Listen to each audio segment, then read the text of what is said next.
আসসালামু আলাইকুম সবাইকে শুভ সকাল। সবাই কেমন আছেন? আশা করি সবাই অনেক ভালো আছেন। আমিও ভালো আছি আপনাদের দোয়ায়।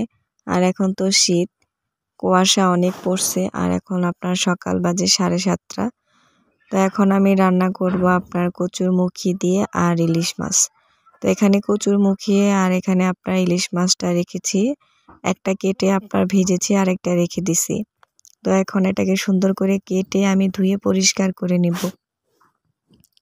আর ইলিশ মাছ দিয়ে কিন্তু কচুরমুখী দিয়ে খেতে কিন্তু অনেকটাই ভালো লাগে, যে কোনো দিয়েই আপনার ইলিশ মাছ দিয়ে রান্না করলে ভালো লাগবে।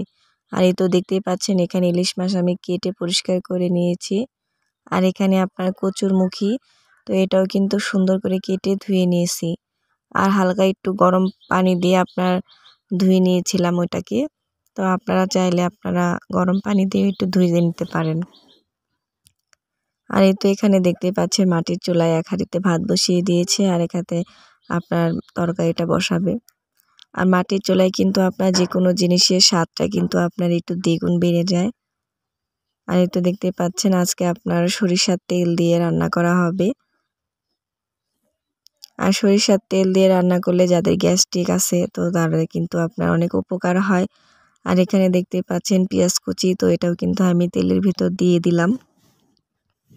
তো এখন এটাকে হালকা করে ভাজতে হবে আমার।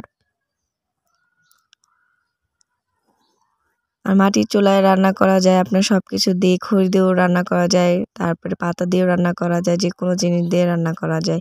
আর এই তো দেখতেই পাচ্ছেন এখানে কিন্তু আমি এখন পরিমাণ মতো হলুদের গুঁড়া, মরিচের গুঁড়া, সজের গুঁড়া আর স্বাদ মতো লবণ দিয়ে সুন্দর করে কষিয়ে নেব।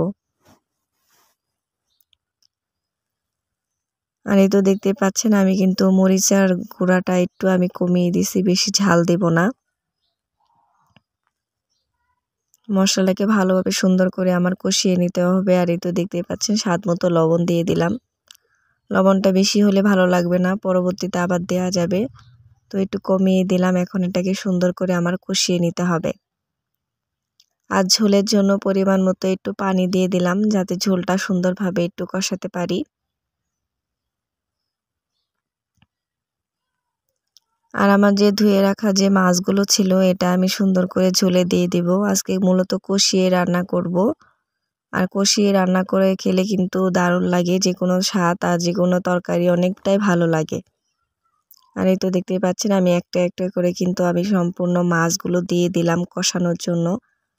তো এখানে আমি 5 থেকে 10 মিনিট মাছটাকে সুন্দর করে কষিয়ে নেব। তো আমার এই ভিডিওটা যদি আপনাদের কাছে ভালো লেগে থাকে অবশ্যই একটা কমেন্ট করবেন, একটা লাইক করবেন, একটা শেয়ার করবেন। আর এই তো দেখতে পাচ্ছেন মাছগুলো কিন্তু একদমই কষানো হয়ে গেছে। এখন এটাকে আমি সুন্দর করে তুলে নেব, কারণ বেশি কষালে মাছগুলো ভেঙে যেতে পারে, এর কারণে একটু হালকা করে কষিয়ে নেব। পরবর্তীতে আবার তরকারিতে দিয়ে দিব। এখন আমি এই মাছগুলো সুন্দর করে একটা একটা করে বাটিতে তুলে নেব। আর মাছগুলো কিন্তু ভালোই সুন্দর করে একদম কষিয়ে নিয়েছি, আর বেশি কষালে কিন্তু আপনার মাছগুলো ভেঙে যাবে। আর তো দেখতেই পাচ্ছেন মাছগুলো যেভাবে ছিল ঠিক এইভাবেই আছে। তা আপনারাও কিন্তু বাসায় বসে একটা যে কোনো রেসিপি দেখে কিন্তু নিজেরাও কিন্তু বাসায় তরকারি রান্না করে সুন্দর করে কিন্তু খেতে পারবেন। আর এখানে দেখতেই পাচ্ছেন মাছগুলো আমার কষানো শেষ, এখন আমি উঠিয়ে নিলাম। এখন যে অবশিষ্ট যে আমার কচুরমুখীগুলো ছিল সেটা কিন্তু আমি ঝোলের ভিতরে দিয়ে দেব। এটাকে আমি একটু ভাপ দিয়ে নিয়েছিলাম, সিদ্ধ করে নিয়েছিলাম, চাইলে আপনারাও একটু ভাপ দিয়ে নিতে পারেন।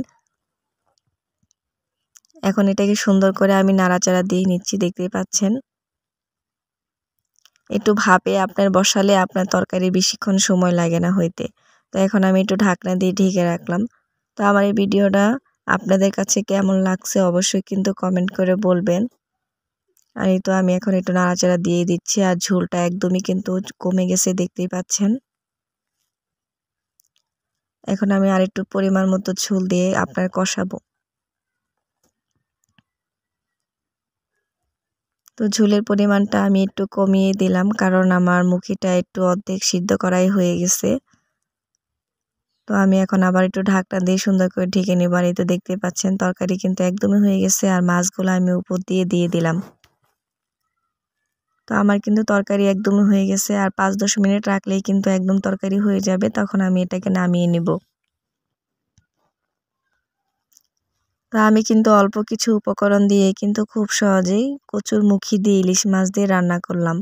তো চাইলে কিন্তু আপনারাও বাসায় এভাবে ট্রাই করতে পারেন। আর এখন এই তো দেখতেই পাচ্ছেন আমি এখন সুন্দর করে আরেকটা বাটিতে আমি তুলে নিলাম। তো আমার এই রেসিপিটা যদি আপনাদের কাছে ভালো লেগে থাকে অবশ্যই কমেন্ট করবেন। এই তো দেখতেই পাচ্ছেন। তো তরকারির